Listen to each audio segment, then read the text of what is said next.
Le mariage homosexuel, le débat se tend, ça se crispe à l'Assemblée nationale, dans la rue.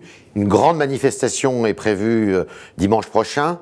Alors pour en parler avec nous ce matin, Malek Bouti, député socialiste de l'Essonne.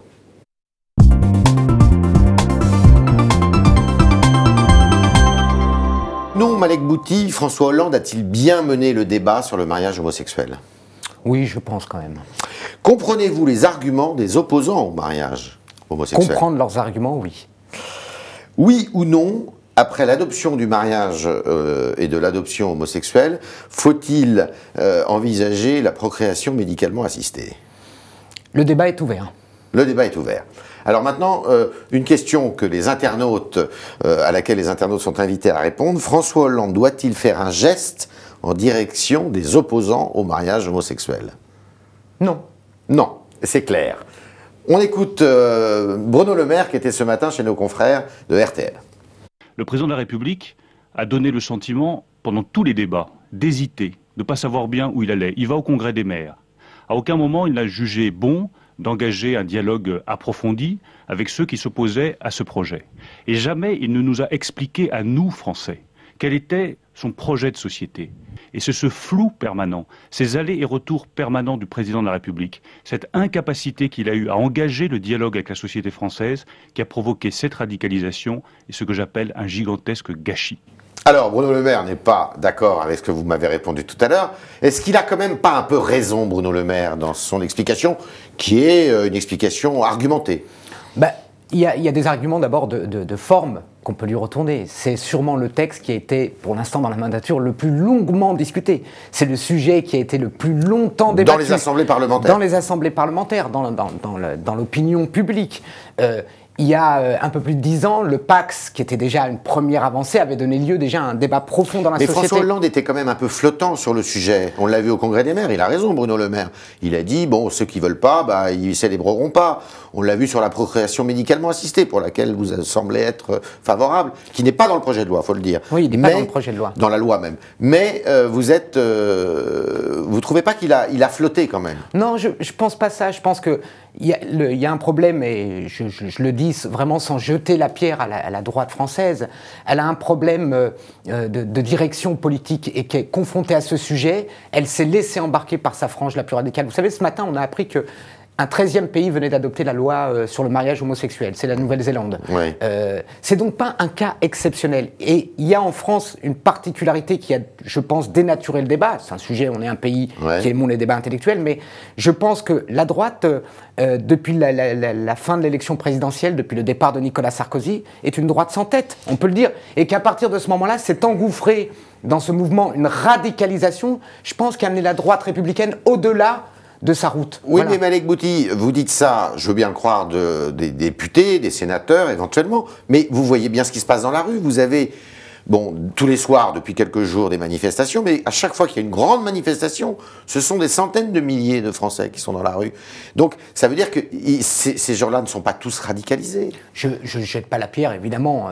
J'assimile pas tous les gens qui peuvent être opposés au projet, qui l'expriment. Mais on ne va pas remonter 100 ans en arrière. Il n'y a pas si longtemps que ça, la gauche plutôt, le mouvement syndical a fait plusieurs grandes mobilisations énormes aussi contre le projet de loi des retraites sous l'ancien gouvernement. Oui. Et l'ancien gouvernement, parce que les institutions lui permettaient, a été au bout de sa réforme. Oui, mais c'était des gens qu'on avait l'habitude de voir dans la rue. Tandis que là, vous voyez des familles, Voilà. Alors, c'est pas des radicaux. Non, mais je pense que vous avez dit le mot juste. Il n'y avait pas d'habitude de voir cette droite, on va dire, populaire, classique, sage, sortir dans la rue, elle qui est plutôt culturellement contre la culture de la rue. Et c'est ce qui étonne. Et j'ai Comment on y répond? Et j'ai l'impression qu'on a tout d'un coup, et je le comprends très bien, des gens qui, n'ayant pas cette habitude de la contestation par le mouvement social, être étonnés de découvrir que les manifs débouchent pas obligatoirement sur des résultats positifs, qu'il y a des cordons de CRS parfois, qu'il y a des franges radicales qui s'y mènent. Quand je lis un peu les comptes rendus, quand je vois les débats au sein de ceux qui participent à ça, c'est vraiment des nouveau-nés dans le mouvement social, mais pour ceux qui ont une culture de gauche et qui ont l'habitude, on a là un schéma extrêmement classique. Donc il n'y a pas de déstabilisation des institutions, il y a une expression sociale qui a le droit de s'exprimer, mais je pense que c'est un tort de se laisser embarquer par les franges les plus radicales, en tout cas pour l'intérêt, je dirais, du débat démocratique. Vous avez dit tout à l'heure, la PMA, la procréation médicalement assistée, oui, c'est la suite d'ici à la fin du quinquennat, vous pensez que le débat viendra? Non, moi j'ai exprimé mon point de vue personnel. Ouais. J'y suis Vous pas... le souhaitez? Je peux pas dire que je le souhaitais parce que c'est pas un sujet que j'ai travaillé, mais j'y suis pas opposé sincèrement. Mais mon point de vue, c'est mon analyse, c'est que je vois pas ce sujet revenir sur la table après l'adoption de cette loi. Mais voilà, c'est pas une prédiction. Néanmoins, vous n'êtes pas un peu inquiet par le climat qu'il y a dans ce pays aujourd'hui? Si, mais ce qui m'inquiète, c'est pas ce sujet-là. C'est quoi? Ce qui m'inquiète sincèrement, c'est que il n'y a pas de compréhension du pays, de la crise structurelle dans laquelle nous sommes. Vous savez, quand ça fait 20-25 ans que tous les analystes expliquent pourquoi on a des enjeux d'indépendance nationale, de souveraineté, de déclassement puissant, et on y est. Oui. C'est-à-dire, on n'est pas dans une crise classique. On est à un moment charnière de notre histoire. Et donc, il y a une peur profonde qui traverse le pays. Est-ce que le président de la République lui-même a compris, lui, qu'on est dans une crise profonde? Il a, je pense, essayé de l'exprimer au cours de son intervention télévisée. Mais avec sa petite boîte à outils, il fait un peu plutôt sourire, non? Oui, mais la boîte à outils, c'est bon, ça fait partie de la polémique sur l'expression. C'était pas ça le moment important. C'est à propos de l'analyse de la crise. Et le débat qui peut exister, c'est que pour l'instant, je pense que c'est comme ça qu'il l'a proposé. Il a une politique en défensif, protéger le modèle français. Oui, mais la question, c'est protéger jusqu'à quand et à quel moment on passe à l'offensive. Il doit donner des réponses. Oui, bien sûr, mais... Et le 5 mai, pardon, il y a une grande manifestation. Un même dimanche à Paris, les opposants au mariage homosexuel, Mélenchon qui appelle assez vivement à une manifestation. Il va y avoir un dimanche avec beaucoup de Français dans la rue. François Hollande, ça va être difficile pour lui de tenir.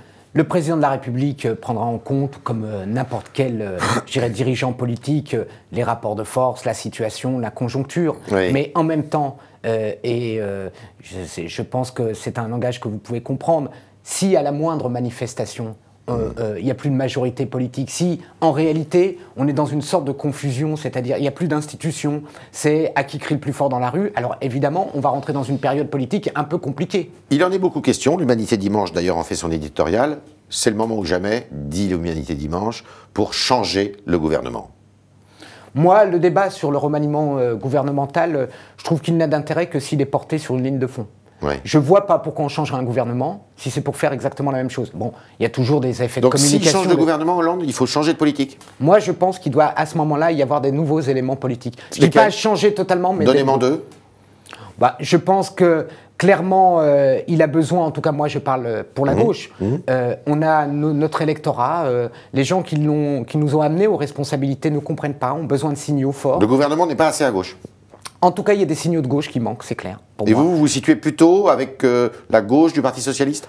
Non, je me mets pas dans les monsieur plus du Parti Socialiste, de ceux qui veulent toujours une mesure de plus, mais je pense qu'il y a un manque de densité politique. Je pense qu'on a technicisé notre discours autour de la dette et qu'on a abandonné le discours politique. Et qui pourrait incarner à la tête du gouvernement cette politique?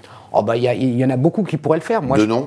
Moi, il y a un personnage que j'aime bien, je reconnais, qui m'est sympathique, c'est Arnaud Montebourg. Maintenant, quand je dis ça, je sais que je prêche un peu en l'air, mais il me semble représenter aujourd'hui un volontarisme et une idée de la souveraineté française qui est extrêmement importante. Alors, deux petites questions qui n'ont rien à voir pour finir. Est-ce que vous êtes pour la publication du patrimoine des élus, vous, députés?